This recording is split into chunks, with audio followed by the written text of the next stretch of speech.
o Lucas Josino aqui agora com a gente. Daqui a pouquinho Vamos. faremos mais uma rodada com você, nosso ouvinte. Mas o Josino tá por aqui. Na sexta-feira, Joel, quando a gente começou a receber essas informações sobre a variante, a Natália Paz, lembra? Entrou aqui com a gente, falou que tinha conversado com algumas fontes no Ministério da Saúde. E eles tinham, falaram ali para ela, cravaram. O Brasil vai sim fechar fronteiras para alguns países da África do Sul. É só uma questão de tempo. Dito e feito, na própria sexta-feira à noite isso aconteceu e essa restrição começou hoje, já nessa segunda-feira. E o Josino foi para o aeroporto de Guarulhos e tem todos esses detalhes para trazer para a gente. São 10 países já que estão nessa lista, que é uma lista que foi recomendada pela própria Anvisa. Como nós falamos agora há pouco, é uma decisão que tem que ser tomada mesmo, não pode ficar comendo bola nisso não. Nós demoramos muito para agir lá atrás e não podemos errar novamente. Felizmente, pelo menos cidadãos que vêm desses países não poderão entrar momentaneamente aqui no Brasil, não é, Josino? Boa tarde. Oi, Josino. Oi, Joel. Boa tarde para você, para a Bruna, para os nossos ouvintes. Uma excelente semana a todos que estão ligados aqui no Bora Brasil, na Rádio Bandeirantes. Pois é, são várias pessoas que estão proibidas de chegar no Brasil. São 10 países, uma recomendação da Anvisa, todos os países do sul da África, incluindo a África do Sul, que tem uma grande, forte relação com o Brasil. Muitos brasileiros estão na África do Sul querendo voltar ao Brasil, mas nesse momento estão criando muitas dificuldades. Os brasileiros que estão nesses países, eles não são proibidos de voltar ao Brasil, mas eles não podem pegar um voo direto, por exemplo, da África do Sul para São Paulo ou para qualquer outra capital que tenha aeroporto internacional aqui no nosso país.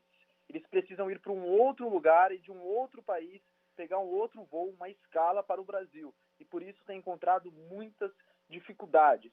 Para chegar no Brasil hoje, uma outra medida que está causando muita polêmica é que basta um resultado negativo do teste PCR para coronavírus apresentado feito até 72 horas antes do embarque. Não é necessário a medida, a carteirinha de vacinação com as 2 doses, o ciclo vacinal completo. Por exemplo, aquele homem de 29 anos, passageiro que veio da Etiópia, desembarcou em São Paulo no último sábado, ele tinha feito um teste 72 horas antes, esse teste deu negativo, ele embarcou com um teste negativo, mas quando ele chegou no aeroporto de Guarulhos, ele queria ver a família, estava ligado nas notícias, ficou preocupado e resolveu fazer mais um teste.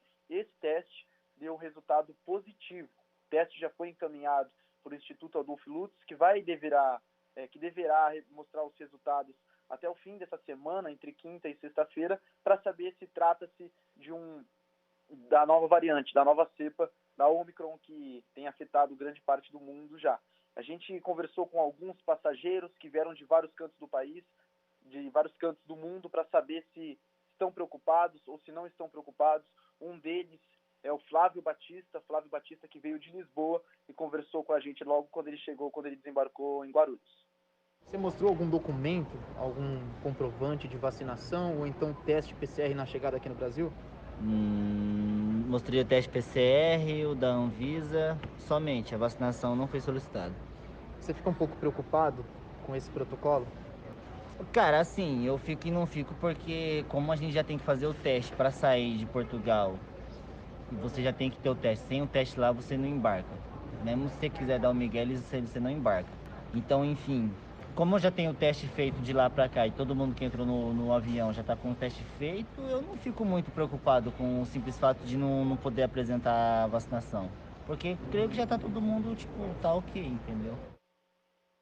Pois é, esse é um dos casos, o brasileiro que veio de Lisboa, vai passar as férias de fim de ano aqui no Brasil, depois volta para Portugal, onde ele mora com a família. Além disso, a gente conversou com outros brasileiros que vieram de outros cantos do país e já recebemos relatos de brasileiros que estão na África do Sul passando alguma dificuldade para voltar para o Brasil. Precisam, repetindo a informação, pegar um outro voo para um outro país, nesse outro país que não tenha a fronteira fechada com o Brasil, consegue desembarcar em solo brasileiro, mas vai precisar passar por uma quarentena de 14 dias.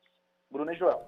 O problema, Joel e Josino, a gente acabou de ouvir esse passageiro que o Lucas gravou, e ele diz que ele se sente, relativamente seguro ali, porque ele sabe que todo mundo que está naquele voo com ele fez um teste de PCR antes do embarque. Mas o passageiro da África do Sul que testou positivo para a Covid, importante continuar deixando claro aqui que a gente ainda não sabe se é com a variante ou não, esse resultado ainda não saiu, mas ele testou positivo. Ele também fez um PCR antes de embarcar e ele estava assintomático. É uma pessoa que resolveu fazer um teste também na volta e nesse teste assintomático descobriu que estava com Covid. Então o teste, ele é interessantíssimo, o Brasil deveria testar muito mais, as pessoas deveriam fazer testes exatamente por isso, porque há muitos assintomáticos, há muitas pessoas que estão com a doença e não sabem. Então, simplesmente uma exigência de teste PCR para o embarque ainda não é suficiente, né, Joel? Essa apresentação do comprovante de vacina seria muito interessante, como já acontece em outros países. São coisas que se somam, né? São complementares. Tem que ocorrer esse tipo de cobrança aí de forma conjunta mesmo, para a segurança de todos nós, para a segurança do Brasil hoje, na parte sanitária, né? Não adianta ficar falando que não precisa, a campanha de vacinação está avançando por aqui e tal. Quanto mais você puder agir para proteger a nossa nação, melhor. Não custa nada agir desse jeito. Uma outra coisa também que é interessante a gente já começar a pensar daqui para frente. Vocês estão sabendo dessa nova cepa, a Ômicron, essa cepa que surgiu lá na África do Sul. Daqui a alguns dias, nós estaremos falando não só por conta dela, mas pelo próprio nível de vacinação que temos no Brasil e no mundo inteiro, que novos casos vão surgir. Vocês viram lá em Serrana?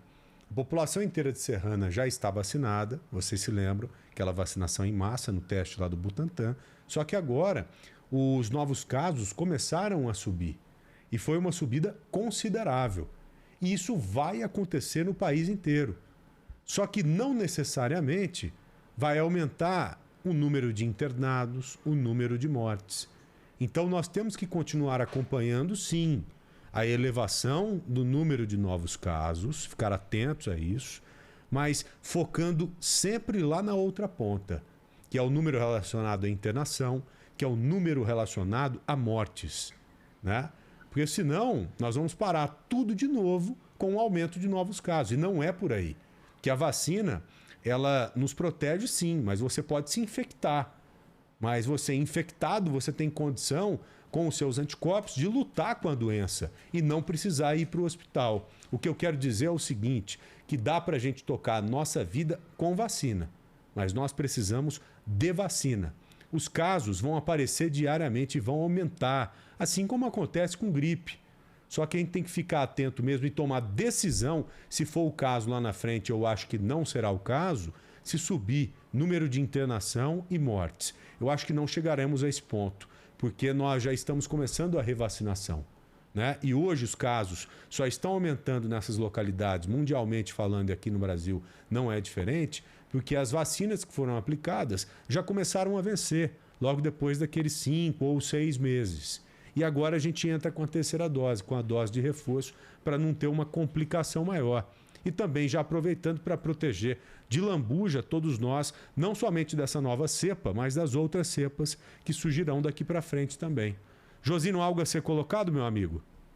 Não é isso, João. A gente está de olho nessas informações do Instituto Adolflutz, também das autoridades de saúde, tanto a nível municipal, estadual e federal.